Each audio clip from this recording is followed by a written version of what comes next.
Bonjour, je vais vous parler aujourd'hui de développement personnel.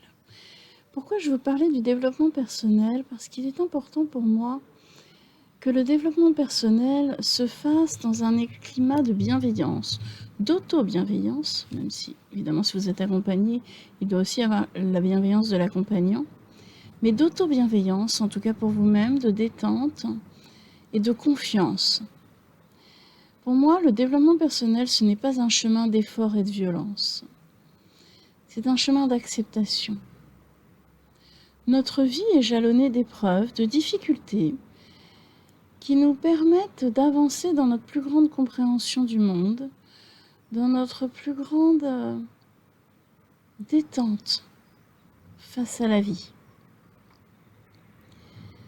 Ces épreuves, il va falloir les traverser, c'est-à-dire, dans un premier temps, les observer, prendre conscience de ce qu'elles sont, de ce qu'elles engendrent en vous, comme souffrance, comme difficulté, voir vos faiblesses et vos failles.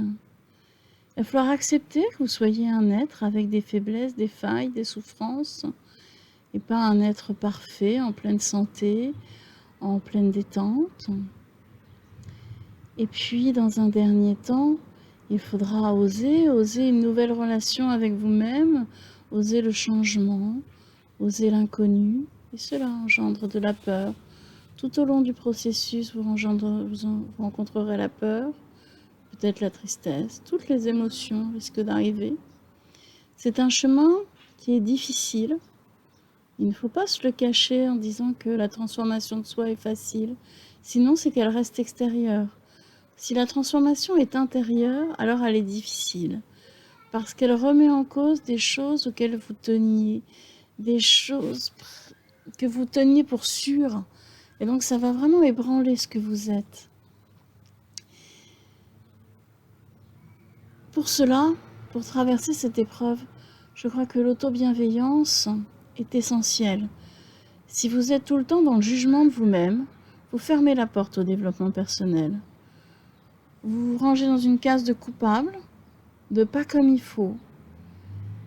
Et vous vous demandez juste d'aller justement dans cette deuxième voie qui va être l'effort. L'effort est le résultat d'un jugement. Je ne suis pas comme il faut, donc je vais faire l'effort d'être quelqu'un comme il faut. Ça peut donner un effet sur court terme, c'est possible. Mais faites attention au retour de bâton, à ce que ça va engendrer après. Si vous engendrez de la violence envers vous-même, de la méchanceté, du jugement, vous pouvez vous blesser aussi et être à l'origine de nouveaux traumatismes. Je pense qu'il vaut mieux prendre le temps, parce que la confiance et l'auto-bienveillance peuvent prendre un peu plus de temps. Mais allez dans le travail sur soi, allez dans la vie, dans la douceur et la confiance. Vous n'êtes pas des personnes mauvaises parce que vous êtes en souffrance.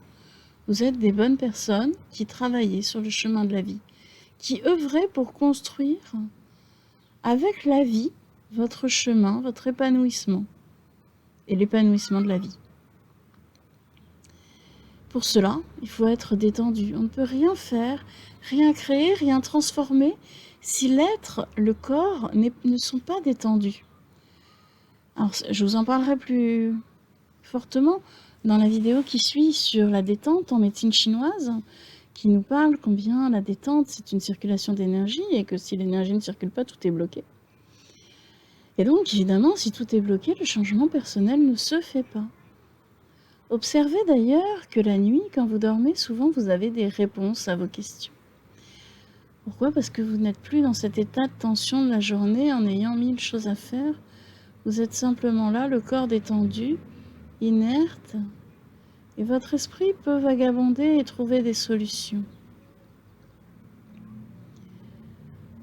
Un effort, oui, un effort dans la mesure où l'effort n'est que prendre conscience, accepter, ressentir, oser, oui, ça demande un petit effort, ça demande du courage, mais pas d'effort dans le sens de la violence. Soyez gentil envers vous-même, c'est la seule voie pour avancer. Et surtout, pour supprimer la violence que vous faites autour de vous. Si vous êtes dans la violence avec vous-même, vous ne pourrez que créer de la violence autour de vous. Voilà, je vous invite à l'auto-bienveillance et puis à poursuivre ce chemin qui est si difficile, c'est vrai, et pourtant si beau. Je pense que vous me comprendrez. À bientôt.